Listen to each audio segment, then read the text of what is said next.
In a world where everyone feels pressure to show their life online, there is a group of people who quietly step back.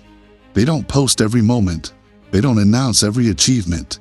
They don't narrate their life to strangers on the internet. And strangely, these people often seem calmer, more grounded, and more at peace than everyone else. Most people assume silence means insecurity. They assume if someone isn't constantly posting, something must be wrong. But psychology actually suggests the opposite. The people who don't feel the need to constantly show their life are often the most secure within themselves. And what's fascinating is that Islam recognized this wisdom long before social media ever existed. There are several reasons why some people choose silence instead of constant visibility. The first reason is that they don't need validation. Many people post their lives because they are searching for approval. Likes, comments, and reactions become a way of measuring their worth. But people who are grounded internally don't rely on this kind of external validation. They don't feel the need to narrate every part of their life for others to see. They don't market every milestone, not because they are ashamed, but because their life is not a performance. They are anchored in who they are. In psychology, this is called internal validation. Your sense of worth comes from within, rather than from the reactions of others. But Islam goes even deeper than that.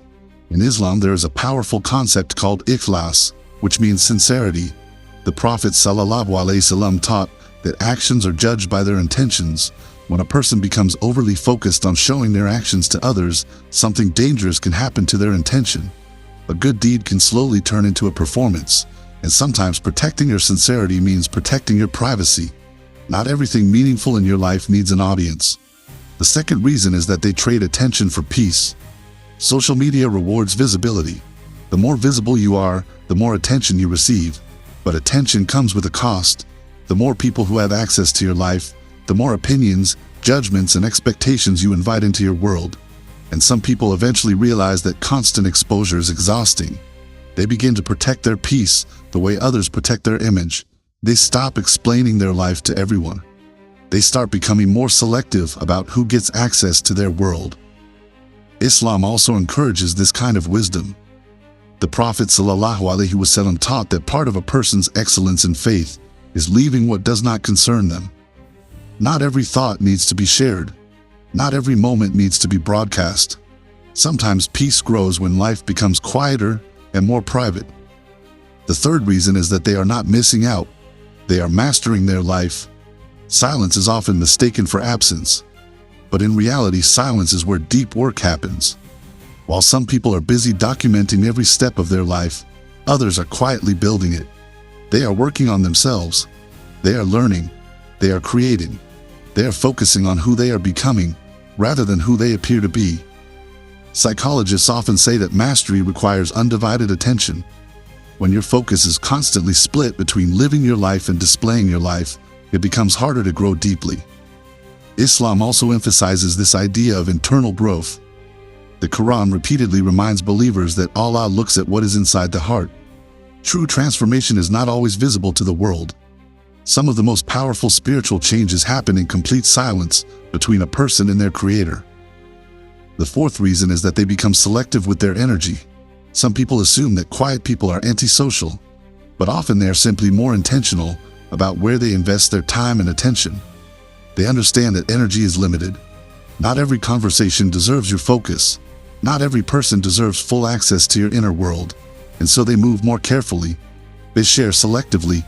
They speak when it adds value, not when it adds noise.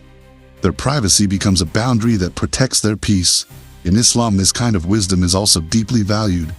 The Prophet ﷺ taught that a believer speaks good or remains silent. Silence is not weakness. Sometimes silence is discipline. It is the ability to choose words carefully, rather than reacting impulsively. There is another powerful idea in Islamic tradition that connects to this topic. Many of the early scholars used to hide their good deeds. They would pray at night when no one was watching. They would perform acts of worship that even their closest friends did not know about. Why? Because they understood something about the human heart. When a deed becomes public, it becomes harder to protect sincerity. But when a deed remains private, it stays pure between the person and Allah. This doesn't mean sharing your life online is always wrong. Technology can be used for good, knowledge can be shared, inspiration can spread. But the deeper lesson is this: your value does not come from visibility, your worth does not increase because more people see you. Real confidence does not need an audience. It walks quietly, it grows quietly, it becomes strong quietly. In a world that rewards noise, there is power in silence. In a culture that encourages constant exposure, there is strength in privacy. And sometimes the most meaningful parts of your life are the ones that remain unseen by the world, but are fully known by Allah. So if you ever feel pressure to constantly prove yourself online, remember this: you do not need to be loud to be significant. You do not need to be visible to be valuable. And sometimes the strongest people are the ones who are quietly building a life that speaks for itself.